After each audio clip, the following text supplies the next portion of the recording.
examples of Dubai's hottest startup companies, and we're going to talk about the good, the bad, and the ugly in a startup how to successfully start and run a company. So let's start with you, Mohammed. If you could briefly introduce yourself and give us a quick download of what does Rule 9 mean, and why did you actually start it with a cybersecurity technology firm? Yeah. Thanks for having me, Ahmed, and thanks guys for showing up. So my name is Mohammed. I'm the co-founder and the CEO of a cybersecurity startup called Von9. And pretty much like our story is simple. We looked at the statistics and we saw that Middle East and the UAE is one of the most targeted countries and regions in the world by cyber attacks and cyber breaches. We happen to know a lot of amazing hackers back in Morocco who are ethical hackers. You know, they find vulnerabilities in companies like Facebook, Google, Microsoft, and so on, and get rewarded for these findings. And we said, hey guys, why waste so much time trying to find vulnerabilities in Facebook and get paid $500 or $1,000 when you can come here and look at government agencies, look at the likes of Careem, Aramex, and try to secure this region, because this is where it's needed most. And that's how Von9 started. We pretty much, today, we brought some of these hackers from Morocco. We're based in the UAE, and we'll literally hack companies before the bad guys do. It's a simple value proposition. Today we service companies like Careem, Aramex, Abu Dhabi University, Forbes, and so on. And we've been just like 1 year around, and we're doing pretty big dents in the cybersecurity markets. People used to rely on Booz Allen, used to rely on Deloitte, KPMG to come and service the cybersecurity market here. We're saying, use local, use us, and that's pretty much our story. Good. What about you? So tell us a little bit about yourself, and at the same time as well, what is Melto? And you already have made an incredible journey, but if you could just give us a brief download about your journey and a little introduction. Thank you for having me as well. Welcome guys. Assalamu alaikum. A brief about us. We are peer-to-peer marketplace for second-hand things, so you can sell and buy anything online without the need of meeting up. Okay? So we make it so easy for you to get rid of the stuff without meetup. So we pick up and deliver from your home when the item is sold within the platform. So we launched like 3 years ago. We have already did 35,000 successful transaction. Overall, yeah. We have almost 1 million downloads and 75,000 active users. And the good things about when you create a product as a founder, it's always about where you come from and the DNA that is within yourself. So in myself, I grew up in a family of 15, where actually 15 yes. So 14 plus one mother. So as you can imagine, I was the last boy in the family, and my mom used to take the clothes and give it and pass it on generation to generation. Thanks God, fashion was still alive when my brother was like the age of my father, and I was wearing his jacket and not being out of place when I was in school. So based on that relation, and the best mentor was my mother, because when we were finishing using those items for sale, she would take those items and give it as a charity back to our country of origin, Algeria. And I'm born and raised in France, so she was traveling and doing that. Why am I talking about that story? First of all, it's exactly where I'm coming from and trying to solve a problem about getting rid of the stuff and making sure that the second items get into the hand of somebody in need.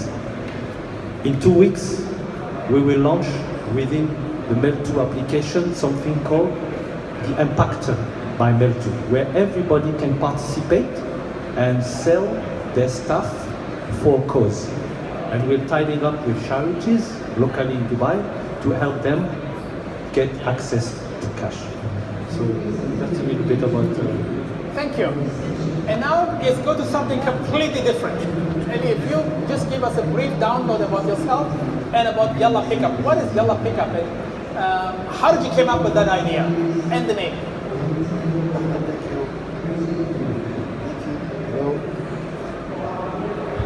Hello.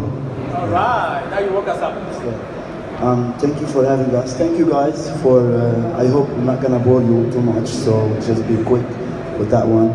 One day, it just took me one day to move one crate from one place to another. Crate?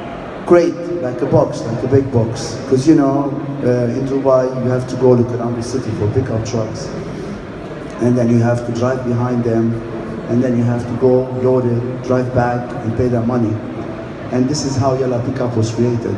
Yalla Pickup is an app and a web portal that allows you to order a pickup truck at a click of a button. It's like basically like Kareem Taxi or Uber, but for pickup trucks. That's what we do, and this is the story behind it. It sounds so simple, but let's just go a little bit more detailed. When did you start it? We launched in 2016 actually, and this one of the stand here. And 1 year? Yeah, less than 1 year. Less than a year, yeah. And do you have already revenues? Yeah, we generate almost $100,000 worth of revenue. We have 500 individuals registered with us and 100 businesses doing recurring jobs with us. So how did you make, you started in 11 months ago, and within 11 months, how do you make $100,000 in revenues? How do you make it so fast? We partner up, we have a partner, The Box, and one of the GM is here as well, Lisa. The Box is a logistic and self-storage company, and with their support, we spread the word to their businesses as well. So any business storing their items at The Box are using our services as well, and this is how we go out in this market. Now I know why she's sitting so relaxed, 100,000 revenues, less than a year. So now I know why he's relaxed. Mohammed, what about you? When did you actually start with your company, and are you already making money? So officially we launched the company back in June 2017, so last summer, June 2016, sorry, last summer. And we've surpassed 1 million dirhams in revenue so far. And how much? 1 million dirhams. And 1 million dirham in 1 year and 2 months? 1 year and 2 months. And we're on track to complete $500,000 by the end of 2017. Let's give him a big hack for big hand for that, absolutely. And you'd be surprised because, for example, when we look at the impact of cyber attacks and cyber breaches on companies that's in the billions of dollars in losses, we're given a far simpler value proposition to these companies. Give us a fraction of what you would have lost if you hadn't had like us securing your platforms, applications, and so on. Our deal sizes range from $5,000 a month up to $25,000, $30,000 a month. That's how much companies are willing to pay a cybersecurity company to secure their systems. So if I stick to it for a second, tell us a kind of a story, a crazy story, and I know that you almost went to jail, so if you just give us a story, how do you actually generated revenues by one of the big banks that was very much, how should I say, ethically on the border, okay. So I mean, when you're starting your company at the beginning, you're still very immature. You're not sure about what are the laws, how to deal with the corporate. So the first client we kind of targeted without the permission was Souq.com. At that time, Souq.com was still pretty hot, and we literally over 1 day or two, we managed to access their entire database in terms of users, emails, contact details, purchasing history, and we just simply shot them an email saying, hey guys, pretty much breached your database. Who should we talk to? An hour later, we get a crazy call from their security operations center in Jordan saying, "What the hell are you guys doing? Did you get permission?" They freaked out. But obviously, you learned from our mistakes, and now we're pretty much more mature in how we deal. If it was any other company, we could have ended up in jail.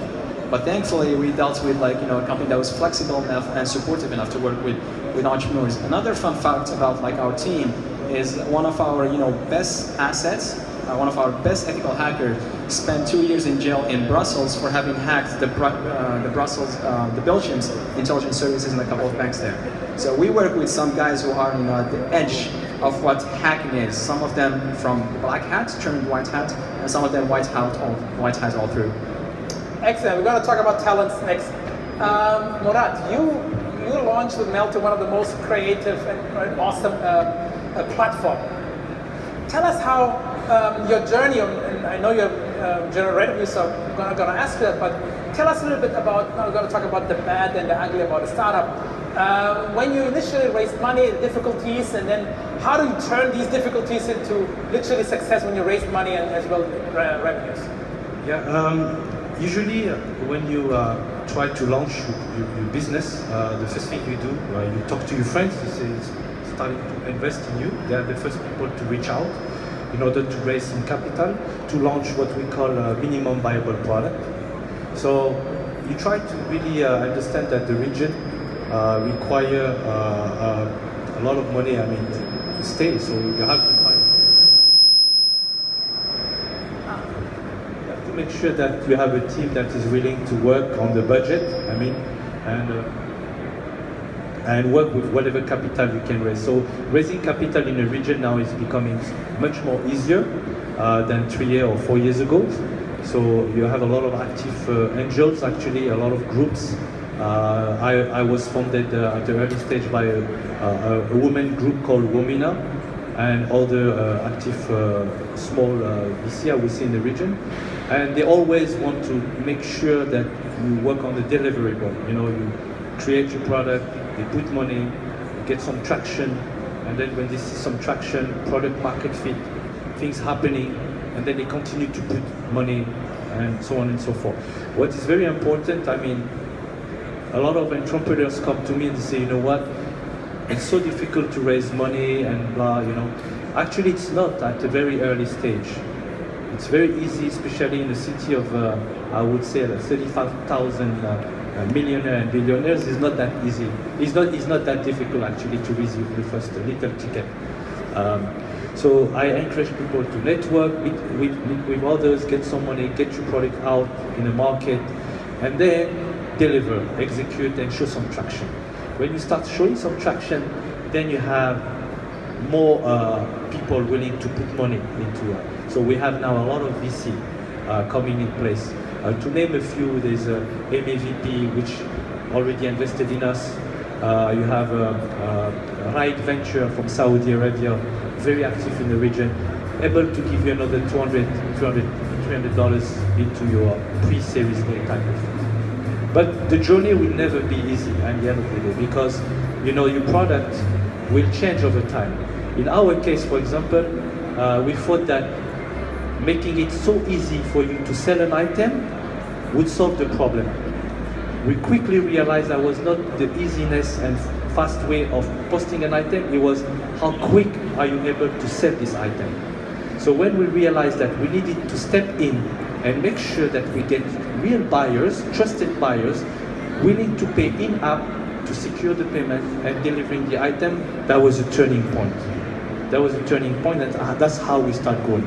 But it's always with a lot of pain, thinking, and never disperse, because at the end of the day, the most important things to do is to really believing in what you're doing, because it's going to be very, very painful.